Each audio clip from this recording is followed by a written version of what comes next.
to your dignified failure, sister. My name is Naomi Carter, and I am 35 years old. Last spring, at my younger sister's engagement party in front of more than 60 guests, she lifted her glass, looked at me, and called me the family spinster. I remember the champagne fizzing in my untouched glass, and the way the diamond on her finger threw little points of light across the ceiling.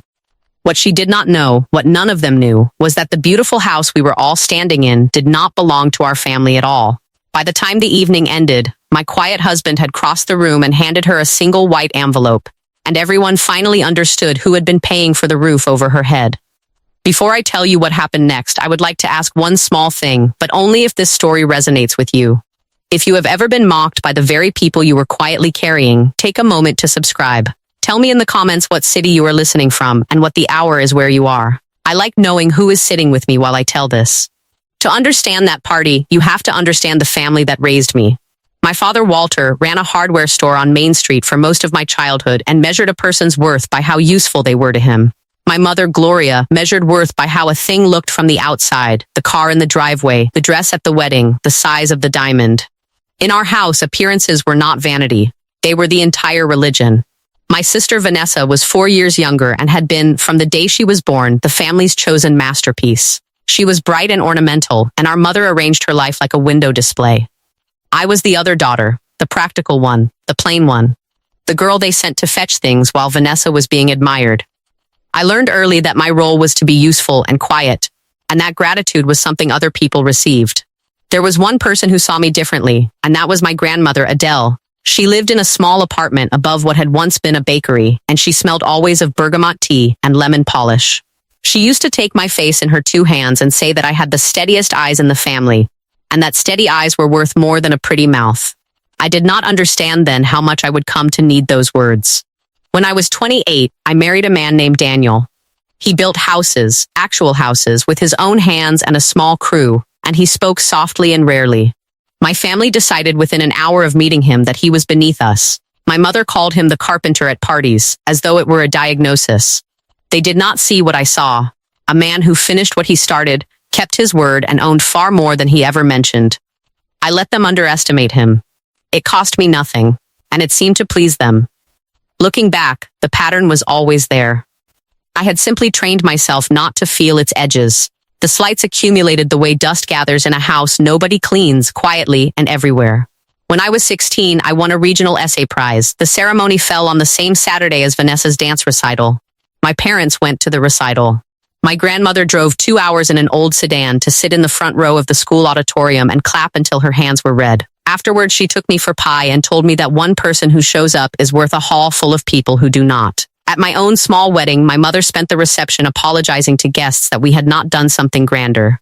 She wore black, which she insisted was simply elegant. When Daniel's mother offered a toast about love being built like a good house, slowly and to last, my mother laughed behind her napkin. I watched Daniel's jaw tighten once, and then he smiled at his mother as if nothing had happened. I married him more completely in that moment than I had at the altar. The summer I turned 29, my parents threw a graduation party for Vanessa and asked Daniel to have a look at the sagging back deck beforehand. He spent 2 full Saturdays rebuilding it, bought the lumber himself, and refused the money my father did not seriously offer. At the party, my mother introduced him to her friends as Naomi's handyman husband, and a guest tipped him $5 for refilling the ice.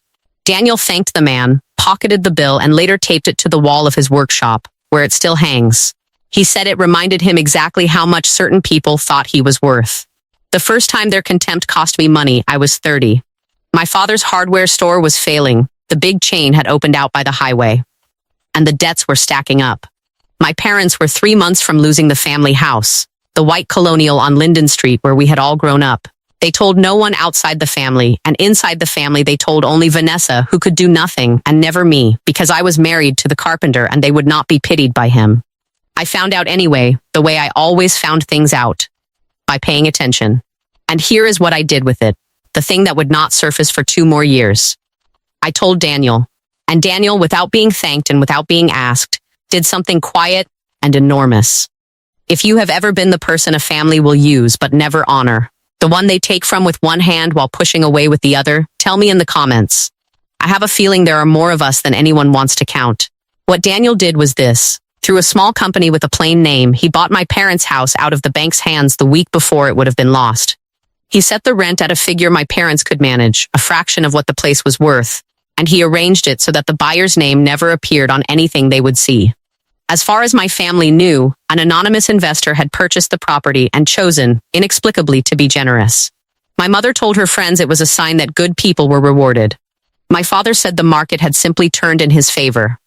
Neither of them ever asked who their landlord really was.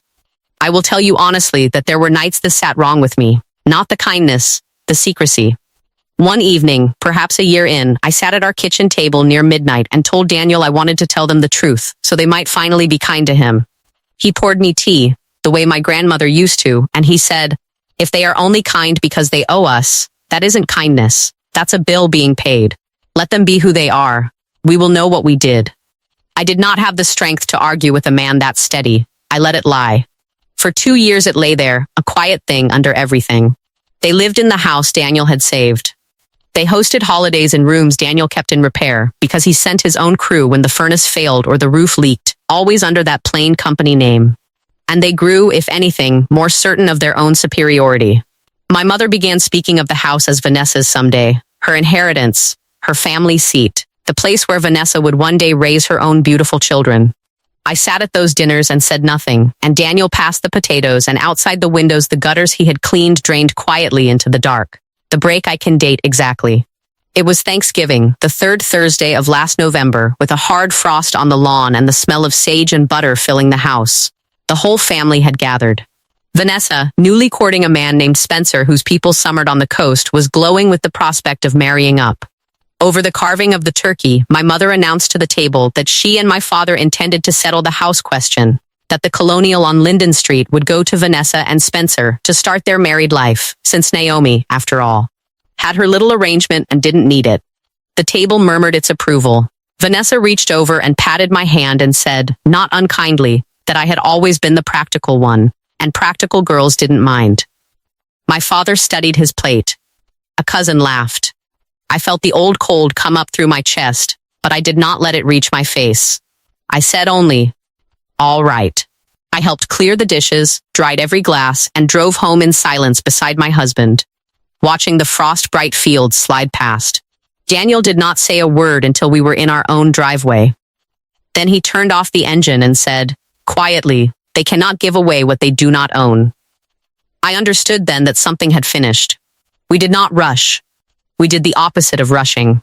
In the weeks that followed, Daniel and I sat with our attorney, a calm woman named Frances, who had drawn up the original purchase, and we put everything in order. The deed. 2 years of rent receipts that showed how far below market my parents had been paying.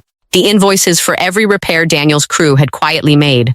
A clean, dated record of a one-sided generosity that no one in my family had ever suspected, let alone thanked us for. Frances asked me what I wanted to do with it. I told her I did not want to do anything cruel. I did not want to throw my parents into the street, and I did not. What I wanted was for the fiction to end, for my family to stop giving away and lording over a house that a man they despised had been carrying on his back for 2 years. Frances drew up a formal notice ending the rent arrangement, with a fair and generous timeline to relocate, attached to a simple statement of ownership. It was not a weapon. It was a fact, set down on paper. I worked on it the way my grandmother had taught me to work, carefully and all the way to the bottom. I made a list of every place my parents could comfortably afford and quietly checked which ones were available. I set aside money to cover their moving costs without their knowing. I rehearsed, alone in the car, what I would say if my mother wept, and what I would say if she raged, so that whichever came, I would not be the one who lost composure. There was one night near 2 a.m. when I sat on the edge of our bed with the deed in my lap and nearly tore it up, because part of me still wanted, after everything, to be loved by them instead of right. I thought of my grandmother's hands on my face. I put the deed back in its folder and slept.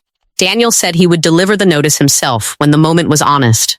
I asked him not to plan anything.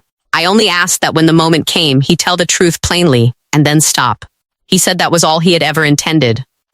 Before I tell you about the engagement party, I want to ask you something.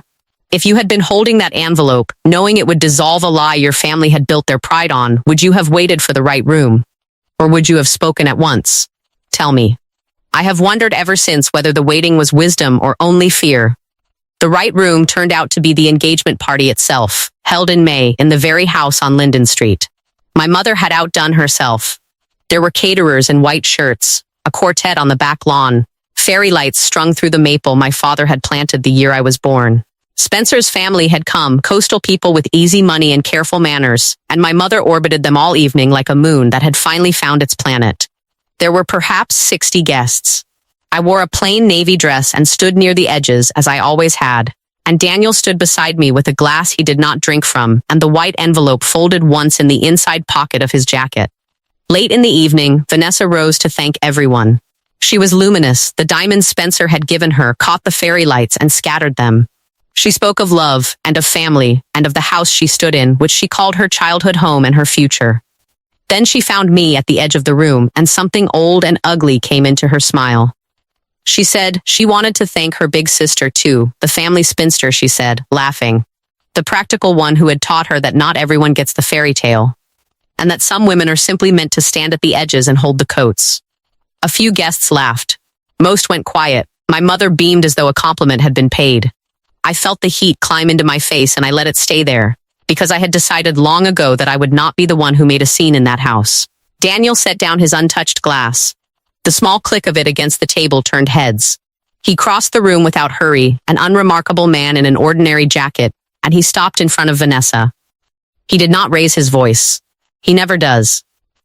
He took the white envelope from his pocket and held it out to her and said that since the house had just been promised, twice now, as though it were the family's to give, it was probably time everyone knew who it actually belonged to. He told them in 5 or 6 plain sentences what he had done 2 years before, that he had bought the house the week before the bank took it, that he had kept them in it at a fraction of its worth, that his crew had been the anonymous hands fixing the furnace and the roof, and that he had asked for nothing and said nothing because his wife had wanted them to keep their dignity. The envelope, he said, was a fair notice ending the arrangement, with time and help to find a new place. He laid it gently in Vanessa's hand, the way you set down something fragile. And then he stepped back to my side. The quartet had stopped between songs and did not begin another. Somewhere a glass was set down too hard. My mother's face went the color of the tablecloth, and her hand found the back of a chair. Spencer was looking at Vanessa, and then at his own parents, with an expression I had never seen on a man before. The look of someone recalculating everything he thought he had agreed to. Vanessa stood holding the envelope as though it might burn her. For a long moment, no one in that crowded room spoke, and I could hear the fairy lights ticking faintly in the breeze and the clink of a caterer setting down a tray. 60 faces turned slowly, one by one, away from my sister and toward my husband. I did not say a word. I did not have to. I took my husband's arm and we thanked the hosts for a lovely evening the way you do. And we walked out under the maple and the fairy lights into the cool of the spring night. The consequences did not need our help. They never do. Within a month, my parents had found a smaller place across town, which Daniel, true to his word, helped them move into without comment. Spencer's family, it turned out, had assumed the colonial and a good deal else came with Vanessa. When it became clear it did not, the wedding was first postponed and then, by midsummer, quietly called off. The story traveled, as stories do in a town that size, not the version my mother preferred, but the true one, which was somehow already everywhere. Friends who had laughed at the carpenter for years began, awkwardly, to remember they had always liked him. I had spent too long being the one who endured quietly to take any pleasure in watching it unravel. When I heard the engagement had ended, I felt only a tired kind of quiet, the way you feel when a long fever finally breaks. My father came to see us once, in July.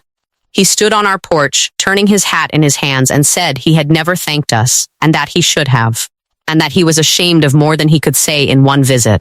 Daniel shook his hand. I told my father the truth, that I did not yet know how to feel, but that I was glad he had finally said it.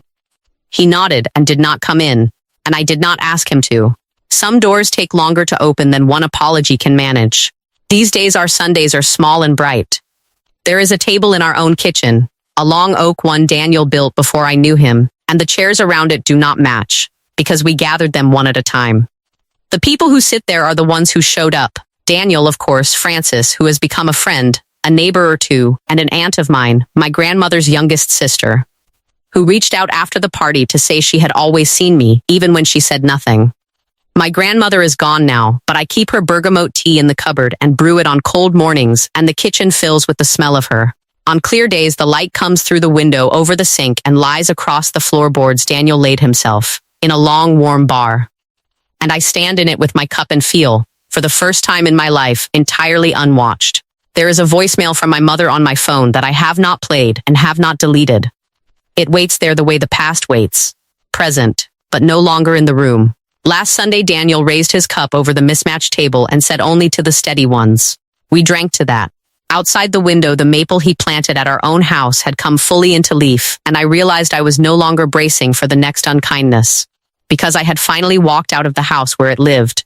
If you are watching this, and somewhere in it you recognized yourself, the one they used and mocked in the same breath, the one sent to hold the coats, then before you go, I want to say a few things to you directly.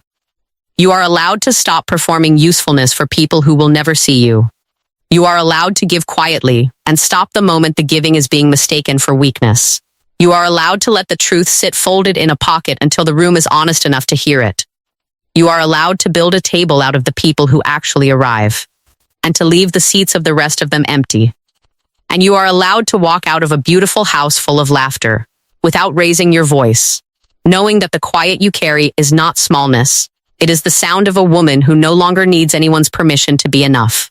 My grandmother told me once that I had the steadiest eyes in the family. I understand now what she was really telling me.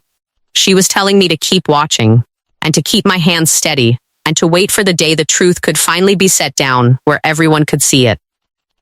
If this story stayed with you, then stay with me a while. There are more of these to tell, and I am only just learning how to tell them.